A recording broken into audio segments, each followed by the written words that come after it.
you know what? That's exactly. He finally fell. A lot of guys have seen him get away with a lot of almost crashes, and I wonder what that's going to do to him. And I wonder if he's going to hold back just a touch. You see he and McGrath lined up with Michael Byrne right between them.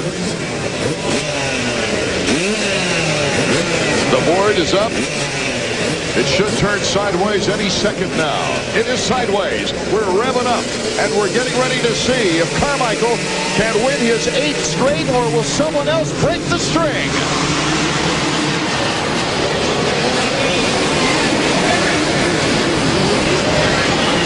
Tim Ferry, I believe, got the SMX.com Whole Shot Award, but it's Ezra Lusk fighting it out with Kevin Windham. Could Kevin Windham make this a breakthrough race here tonight? Desperately needing a win. He desperately needed a whole shot. He's got Lusk there to push him. McGrath finally beats Carmichael and LaRocco off the line, and he did a little stuff to Ferry in that first lap. He could not afford to be behind Ferry like he's been so many times this year. One of the factors is, can Carmichael get by Ferry quicker than McGrath? Carmichael just does in the whoops, gets by Tim Ferry. That was aggressive. He had to get in there and just make that happen. He muscled his way by. See, McGrath pulls off one of those tearaways, clears that vision a little bit more, gets ready to go to work. What an interesting order we've got right now. As you see Jeremy McGrath in 3rd place. Windham and Lusk in front of him, and Carmichael right behind him, with Ferry coming up on Carmichael. See Carmichael not wanting to follow McGrath through that corner, and not wanting to open the door either for Tim Ferry back there, because he will come in there and mess with these top guys. Ferry hasn't got a race win, but he's pretty comfortable riding around this kind of company now. Our focus all season long has been Ricky Carmichael versus Jeremy McGrath. But right now, Ezra Lusk and Kevin Windham, 2 former Supercross winners, are out in front. And Windham is starting to pull away. And as soon as that happens, forget about it. When this guy's on, no one can touch him. I think his fitness has been improving, and I talked to Roger DeCoster after the race last week, and he goes, I don't think he really wanted to say what's been going on over there, but he just told me, you know what, I think Windham's going to come around, and I'm starting to see that right now. Absolutely. DeCoster believes he'll win one before the season's over. Look at McGrath. McGrath makes the pass on Lusk, so does Ricky Carmichael. Well, Windham's going to feel some heat now, and that'll be the story. If he can hold these guys off, well, Roger DeCoster's the man for being able to turn him around, because he's never been able to hold off this kind of pressure. He's come from behind, but he's never holding these guys off when they've gotten great starts.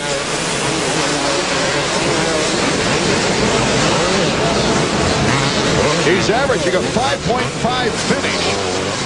And here's a guy who has 6 Supercross wins. Look at the different lines, McGrath and Carmichael. These guys are crisscrossing all over the place. They could get together.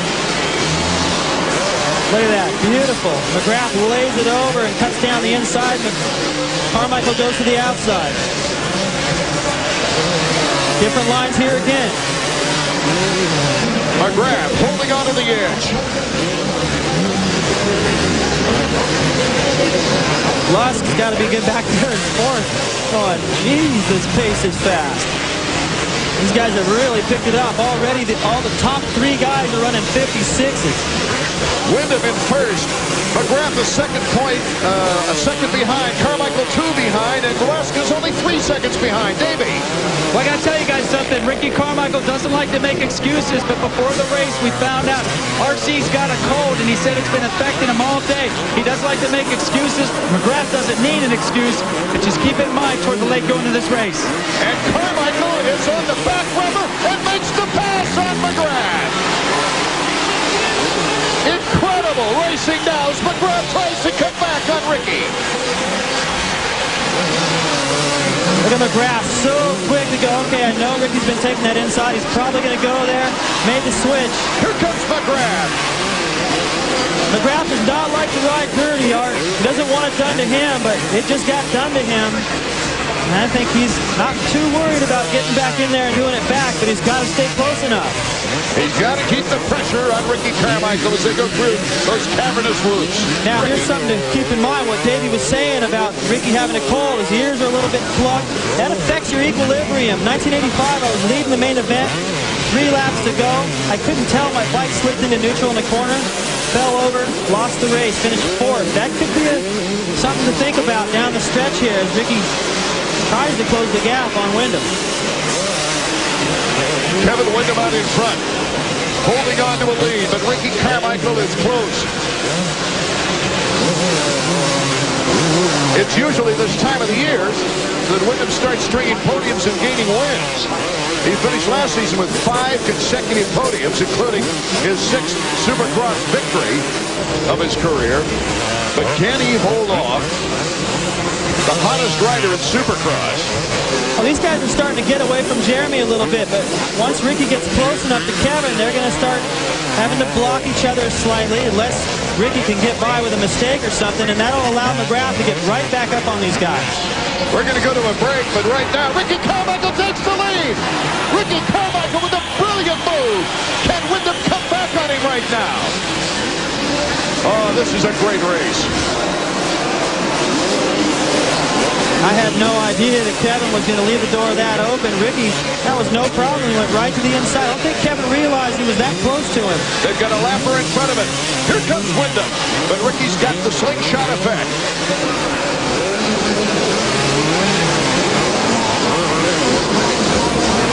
Well, the order changes by the second, but we've got to take a break. If anything happens, we'll have the replay when we get back. Has just dominated this race. Came to Houston with a bad cold. He crashed in qualifying. After a not-so-good start behind McGrath, Lusk, and Windham, he passed them all. Here's another look. Coming up on Jeremy right here. Jeremy's going to take the best line, thinking, well, I got a little bit of a cushion over Ricky. Bam, block pass. Look how surprised Jeremy was. Now watch this. Windham's going, okay, I got a little cushion. I'll go out here and use this outside line. That's been working. Uh-oh. Where did he come from? Ricky is making his luck, though. He's close enough to these guys, and he catches them so fast, he catches them off guard, and they make mistakes. It doesn't seem like, David, he's riding on the edge over the envelope like he has in past races either. No, he's done a couple little squirrely things, but that was getting through lap riders. And I think he needed to push it at those times to try to get that pack of lap riders between himself and this battle for second, and it worked. The gap widened up. It looked like he got hung up as much as these guys did, but apparently these guys got hung up a little bit more. The battle right now is going on for second place here, David. Look at this. Kevin Windham, Jeremy McGrath, and Ezra Lusk. Bang, bang, bang. This is a great battle for second, but as these guys start battling with each other, the pace will slow slightly here and there because they have to protect their lines, and Ricky's just smoking these guys. I mean, it is just faster, plain faster than they are. Jeremy McGrath trying to make a move on Kevin Windham for second place. Jeremy's coming off one of his best drives of the season, self-admitted. Yeah, and he looks good here, but just not good enough. He got behind Villeman and Ferry at the start last week in Minneapolis. Wasn't until he passed Ferry on lap 7 and endured a back-and-forth battle with Lusk before Lusk went down that he moved into second place. And look at Ricky. Already almost a 5-second lead over these guys. I mean, we're talking about Windham on a night when he was riding his best. McGrath, Lusk. It's unbelievable. I can't believe what I'm seeing, Art. He's in another level. Carmichael looking to extend his win streak. It's already the second longest consecutive win streak in the history of the sport. Here comes McGrath. Fishtailing. He gets by Windham. Jeremy McGrath using that aggressive move just like he did last week. There's no question McGrath wants to win races. Second's not going to help him do anything in terms of the title, but you know, 11 out of 20 laps is a long ways to go. And if Jeremy wanted to put pressure on Ricky, now he's got clear sailing up to him. He was able to jump a couple of things that he wasn't able to jump when he was behind Kevin. Maybe that will enable him to close the gap. He's already starting to pull away slightly. So as Ricky Carmichael leads another lap, who came into this race leading 98 of the last 100 laps. He's back out in front. We'll be right back.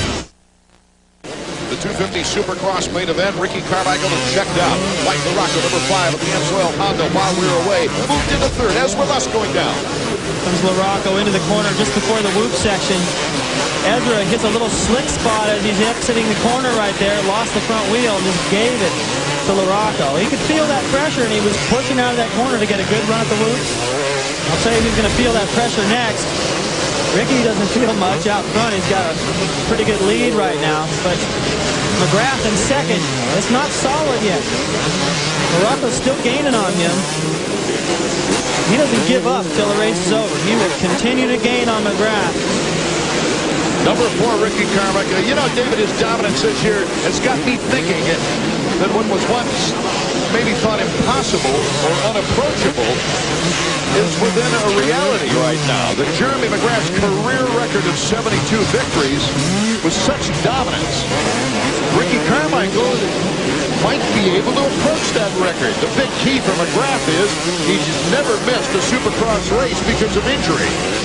He's been pretty solid over the years, but look at Ricky.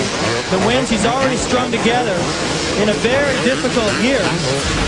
And he's 21. He's got a long way. He's just getting started. But the record that I'm thinking that's very possible is the streak that McGrath put together. That incredible year in '96. Ricky could tie that this year if he wins the rest of the race. McGrath really has his hands full in the upper right with number 5 of Mike LaRocco, who's putting the pressure on now for second place. Ricky Carmichael is riding smoothly.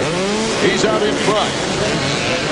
But LaRocco, with 2 laps to go, is putting some heat on McGrath. Ricky has a chance to tie 14 straight wins set by Jeremy McGrath, or 13 straight wins. He also has a chance to tie 14 wins in a season. However, you got to go back to Babe Ruth and Roger Maris for the asterisk. He's got one more race to do it in.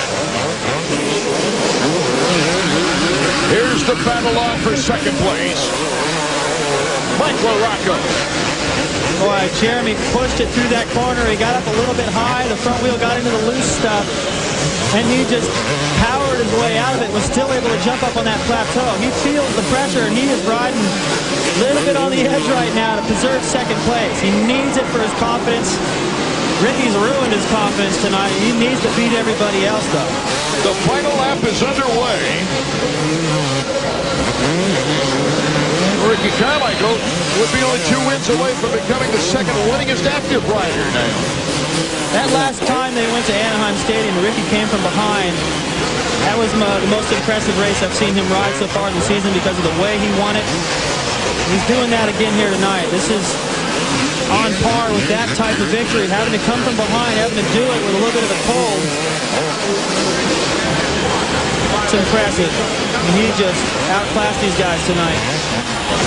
RC only moments away from winning his 9th series 8 straight. He would tie Brock Glover on the all-time Supercross list with his 10th victory, and there's the checkered flag. RC has done it again. McGrath holds off the charging Mike LaRocco for second. Ricky gets with Davey when we return.